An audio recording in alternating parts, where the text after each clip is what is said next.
پاپا دې څه شو بچې؟ پاپا مې مړ شوی. مړ شوی دی؟ زما کل کائنات زما رور هغه دې ظالمانو تباہ و برباد.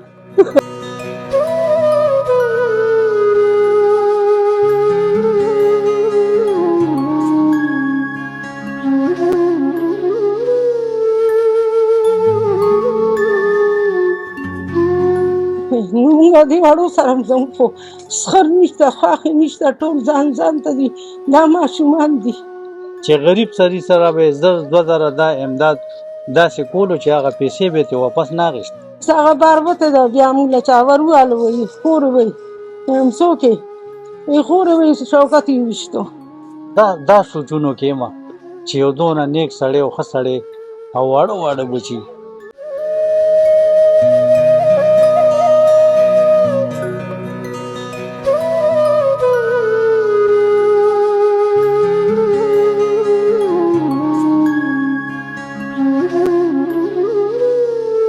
بسم الله الرحمن الرحیم.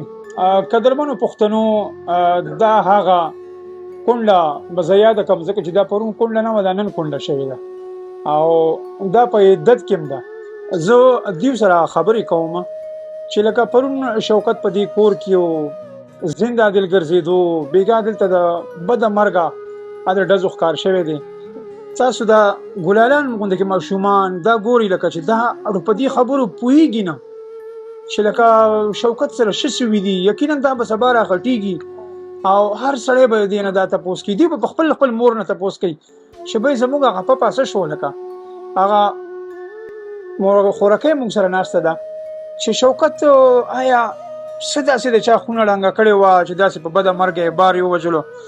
تاسو ته څنګه پته ولګېده خورکۍ؟ زه دلته کې وم، راته وایي زه هغه کمرې ته لاړ چې ماشوم ما سره زما خپل بچي نشته، بله ښځه مو والا کړې 4 بچي دي، 3 جینکۍ یو هلک دی. ما له وایي دا هلک هلته وده کړه، بس زه خوا لاړم. دی به بار ته څه ټایم ووتو پته نشته دی، زه هلته کې ده سره پرته وم بلې ښځې سره. بس هغه بار وته ده بیا موږ له چا ور ووالو وایي خور وایي ویم څوک یې وایي خور وایي شوکت یې ویشتو. بس دکه خبره وشوه، بس ما برکه دلته نه واخېسته لاړم او دی په کور کې پاتې شو. بیا یې وړی ما خو ونه لیدو، بس دکه هغه نه مو څوک ولیده نه مو څوک وپېژانده. بس په موټر سایکل 2 کسان ولاړل. نو موږ دې واړو سره ځم خو سخر نشته، خواښې نشته، ټول ځان ته دي. دا ماشومان دي د الله اسره، زه یې اسره نور د دونه عمر نه کم عمر دی. به دا 4 ماشومان الله راکړي دي. اوس به دې سره انصاف غواړو، نو انصاف غواړو چې الله دې موږ او تاسو انصاف راکړئ. نو خورختۍ څه ګڼي چې لکه زه به ووایم چې لکه ما خو د علاقې د محلې کې د وروڼو سره هغه جوړ و ورور سره مې خبرې وکړي. زه به ووایم چې د چا د خولې نه هم داسې بد الفاظ نه وتو چې لکه یو سړی به راپاڅېږي چې څوک چا باندې چوکۍ ګزارو کړي. دا خو د بده مرګه په ډزې ویشتې دی، لکه هغه دا څومره کمی محسوسوي، هغه نن نشته دی. یا دا بېګا شپه به څنګه تېره شوي چې د هغه دا لاش درته پروت تېره شوي، خدای به اوس هم تېره کړي. خو چې خلک کورونو ته لاړ شي بیا موږ لا ډېره ګرانه چې کور کې سړی نه وي، واړه دي، دا په څه دي څه به کوو. زه خپله د شوګر بیمار یم، بلډ پرېشر یم، زه بیماره یم. ماشوم جنۍ کم عمره دونه نه ده، بهی سره به زه څه وکړم. ده ووایي خورکۍ ستاسو د هغې سره د واده څومره وخت شو او څومره وخت هم هغه سره تېر کړی و؟ زما 20 کاله او د دی 10 کال اوس روان دی. ماشومان مو نو ده سخر مې جان دی، دا بله ښځه ورته دی یو که. بس زه هم خوشحاله یم چې کور کې ماشومان شي او بس ګڼه ګوڼه شي. د الله بده خوښه وه، ده چا سره هم څه بد نه دي کړي، نه چاته کنځل، نه چاته وینا، نه ماشومان چا والي نه د چا والي. ووتو ماسخوتن دی ته به یې سره اغوښته، هره ورځ به یې راغوښته. خو مونږ اخوا دواړه ښځې پرتې وو، دی وتی دی بیا راته چا ور ووالو هغه یې ویشته. السلام علیکم بچې. السلام علیکم. ستاسو نوم دی بچې؟ سلطان با. سلطان ته سبق وایې؟ سلطان با څویم کلاس کې؟ الف با تا سپاره کې یا ها؟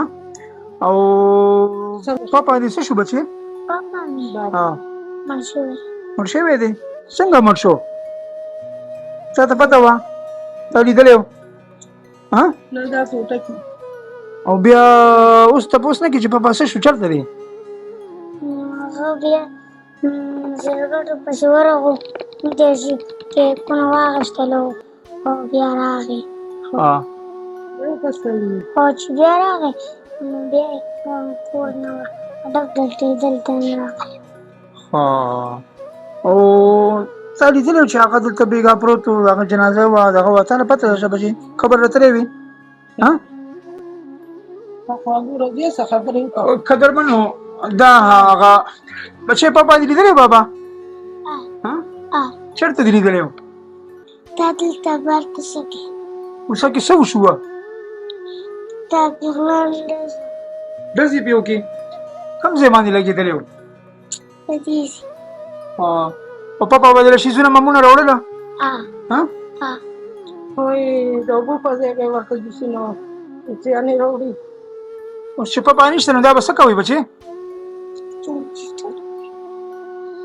راشه ما بچې راشي ما سره ودرېږه قدرمنو پښتنو لکه دا زموږ د پښتو هغه سیمې دي دا هغه ښځې دي چې لکه دا په ډېر په دروندوالي دا 20 کاله د ژوند تېرول یقینا دوی سره به ډېر مشکلات تیر کړي هغه دا ږیره هغه غټه شوه راځوان شو سپینه شوه زه وایم تاسو تازه عمرې له تللی و د عمرې نه راغلی و په دې کورنۍ کې ډېرې خوشحالۍ وي د بده مرګه دې کور کې به دا غم د همیش دپاره به وي صرف دغه یو سوال به دا دننه دا خلک زموږ پښتانه دننه دا په دې زړه کې خوړلی کېږي چې لکه صرف دا یو خبره کوي چې لکه ما سره دا ولې وشوه یقینا په دې پښتو سیمه کې زه صرف دا یو پیغام دا ورکوم چې تاسو خدای ته وګورئ د پردی خونې مه ورانوئ په ډز باندې خپلې فیصلې مه کوئ که څه خبره هم وي لکه دا ماشومان زه تاسو ته وایم د بل چا به هم وي د هر چا به واړه وي دا ماشومان وي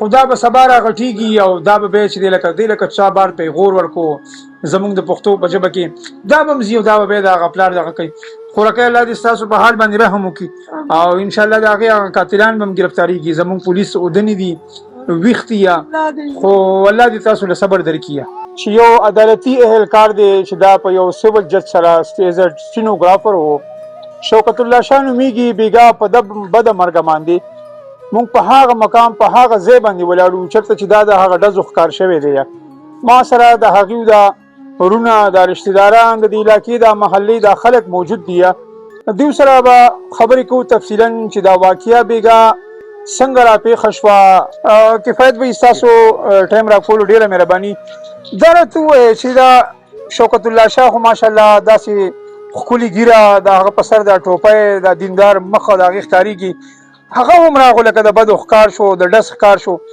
څه مو لیده بېګا څنګه درته اطلاع شو زه چې کور کې ناست وم ما ته وراره رالو او هغه راته اطلاع وکړه چې دغسې شوکت کاکا چې دی هغه چا ویشتی دی زه همداسې راخوشی شوم نه څپلۍ مې واچولې او ما چې یاره دا څه چل وشو چې دې ځي ته رالم دا هغه جای وقوعه ده دې ځي ته چې رالم وینې پرتې وې او شوکت چې و هغه د اهل محله کسانو اوچت کړی و هسپتال ته یې رسولی و که نه جي بیا دلته نه پیدل خوشی شوم او دغه چوک نه مې رشکه وکړه بیا رشکه کې چې زه لاړم هسپتال ته نو اخري سلګۍ چې هغه اخېستی او هغه یو داسې انسان و چې دا علاقه دا محله دا ټول خلک ګواهي چې غریب سړي سره به یې 2,000 دا امداد داسې کولو چې هغه پیسې به یې واپس نه اخېستې یقینا دا هغه چا وجلی دی چې چا په زړه کې ذهن کې درته دا چولو چې دا به وجنمه څه داسې خاندان کې یا داسې خبره یا چا سره زړه بدي یا جنګ یا جګړه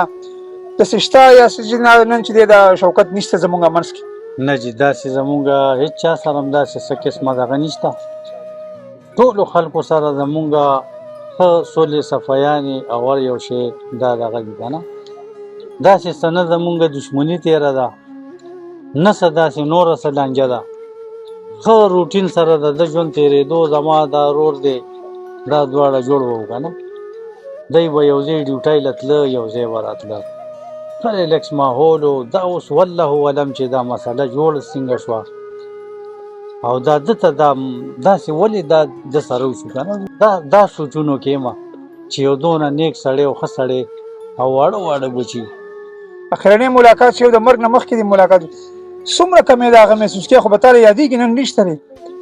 السلام علیکم جی. زه ډیر زیات کمې محسوسوم جی. زه هغه دنیا ته یو ځای راغلی جی، مونږ ټوینز وو او مونږ تعلیم یو ځای کړی دی، مونږ یو ځای کې نوکري کړې ده. زیات ټایم زموږ هغه لکه د روح غوندې تېر شوی دی، لکه چې د انسان روح وي څنګه. زه نن ځان داسې محسوسوم زم چې زما دنیا ورانه ده، ځکه چې زما کل کائنات زما رور هغه دې ظالمانو تباه و برباد دا خلک دې خو یې تباه و برباد کی زما حکومت نه دا خواست دی چې زدي کیس تی صحیح انویسټیګیشن وشي او چې کم ظالم نه هغه د کیفر کردار ته ورسولې شي او پوره صحیح انویسټیګیشن او صحیح ټیمونه دی جوړ کی چې د دې پوره انویسټیګیشن وشي او دا کسان مونږ ته کوي مونږ تیار کې ولاړ یو دا زما یو داسې رورو چې دا د اسن غړې د عین والا تر زړه پورې چې دا څومره خلک دي د دین تاسو ته پوښتنه وکړي چې هغه څنګه انسان هغه یو ډیر سوشل انسان او هغه ټول خلکو سره خکړی دي. دا یو ماشوم منی چې داغه باره کې وجه ته نیگیټیو کمنټ وایي، هغه یو دومره ښه انسان او یو ښه شخصیت او ټول عمر هغه نیکانو پرهیزګارو خلکو سره ناسته کړې ده، اولیاء کرام سره ناسته کړې ده. نو زه هم چې دا کم ظلم مونږ سره وشو جی. زه به یم چې هغه فرعونان هم داسې نه کوي لکه دا ستا د رور سره شوکه. جی جی څنګه خبر شوې د دې رور د مرګ نه؟ سر جی زما تقریبا ګنټه نیمه مخکې د سره ملاقات شو، ډاکومنټس د هغې اټسټیشن مو کو، بیا زه کور ته لاړم او چې زه څنګه کور ته لاړم نو ما ته بیا موبایل فون باندې د دې چې کوم کوروالا و د ما کوروالا ته رنګ وکړو چې یاره شوکت وفات شوی. ما ورته هغه څنګه وفات شو؟ زه ډېر زیات کریټیکل کنډیشن کې بار راوتم او چې لاره مې کتلې ده نو زما دلته یو ملګری و هغه بایک باندې روان و، لکه شوکت یې وړی دی هسپتال ته. زه هغه سره په بایک تللی او بیا هسپتال ته چې زه رسېدلی یم نو هغه هلته تقریبا راونډ اباوټ هغه ایکسپایر شوی و. څو ورځې دا ستاسو رور لګېدلی و؟ یاره سر جي مونږ خو هلته موقع نه ده کتلې چې هغه سر کې څونه دغه خو ویلې کېږي داسې چې کوم ډاکټر هغه یې هلته وي چې یو ډز لګېدلی و په دې سترګه باندې یا دلته سر کې چېرته لګېدلی و او دغه دی جي میډیکل دغه کوي. لکه زه د دې کتونکو ته هم دویم دا زموږ دا ویډیو ډېر زیات خلک ګوري. زه روزانه هر هغه ځای له ځم چا سره چې ظلم ناروا کېږي لکه دا زموږ دا کورنۍ لکه ولې د ډزو ښکار کېږي زه دا حیران یم او داسې کورنۍ وشي چې لکه زموږ د عام روټین چې کوم مونږ لکه ساده روټۍ خورو داسې هغه عالیشان شان شوکت نو ژوند هم نه تېرو.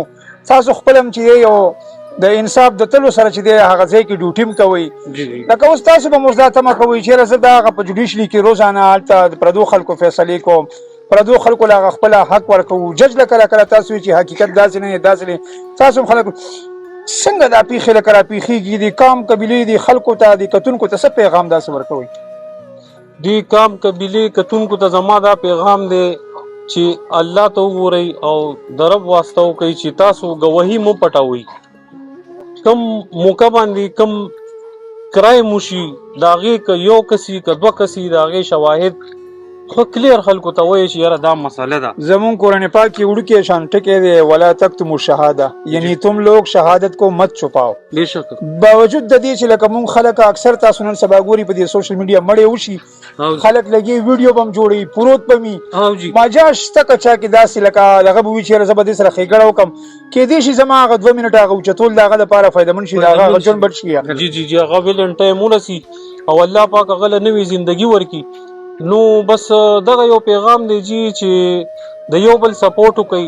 نن که دا مسله په ما راغلې ده نو میبي چې دا مسله سبا په تاسو راشي نو مونږ له پکار دي چې د یو بل ملاتړ جوړ شو، یو بل سره سپورټ وکړو، د یو بل ګواهي ورکړو چې یاره دا کم کرایم شوی دی چې دا کم کس کوي چې هغه کیفر کردار ته ورسي او که زمونږ دا ګواهي د سپاټ ګواهي دا ونشي نو زمونږ دا کرایم بیا ډیر لکه کریټیکل کنډیشن ته ځي، بیا ګواهي چې پکې ني نو هغه کیس اکثر له خراب شي. انویسټیګیشن روان دی او مونږ د الله پاک نه امید او د پولیس ډپارټمنټ نه خو امیدونه دي چې ان شاء الله تعالی هغه مونږ سره مرسته وکړي او زمونږ په دې کیس کې ښه نه ښه انویسټیګیشن وکړي. نو امید کوم چې ښه دی جي چې ان شاء الله وبشي که خیر مونږ ته به قدرمنو پښتنو دا یو ډیر آباده سیمه ده.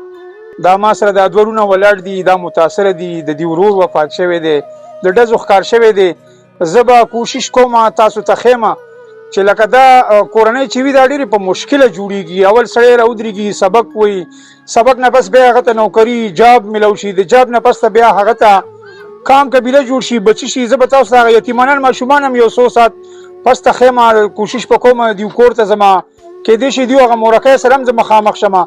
هغه اواز تاسو سره ځکه یو ځای کومه چې لکه داسې پردی خونې مه ورانوئ، ځکه چې لکه نه توره ګناه نه سپینه ګناه، او لکه دا مونږ دا ولې وژلی کېږو؟ یقینا چې کله اکثر څوک په بدۍ باندې واوړېږي او څوک ولې ووژني، نو چې بل په سپینه جامه کې بار روان وي که نه، نو خلک وایي مړه ده ته وګورو یاره ورور یې ورته ویشتی دی او دی داسې داسې ګرځي. نو یقینا مونږ هغه غیبت دا مړي کوو، مونږ هغه پیغور باندې هغه مړي کوو. لکه دا خبرې زمونږ په پښتو کې ډېرې زیاتې دي. دا خبره به راښکارم چې ګناه او جرم کله هم نه پټېږي.